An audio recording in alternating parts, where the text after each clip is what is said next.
Get Ready With Me, за да снимам първото си актьорско представяне. Честно да ви кажа, малко се притеснявам. Това заложих да съм без грим, по-скоро ще си хидратирам кожата и ще заложа по-скоро на хубава прическа. След серума слагам и малко крем от същата серия. Ето каква пъвка ми е излезнала. Дали там да насложа малко коректор. Между другото много се вълнувам, защото до сега не съм си правила представително видео.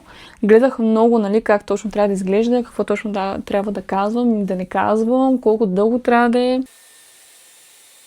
Добре, така се получи. Мисля, че Дейсънчето си свърши перфектна работа. Окей, ето така съм нагласила светлината, като ето там ще снимам. Като самата камера трябва да гледа точно в очите ни. И покажа точно как се случват нещата зад кадър. Слагам микрофонче. Сега камерата ми вижда до под бюста.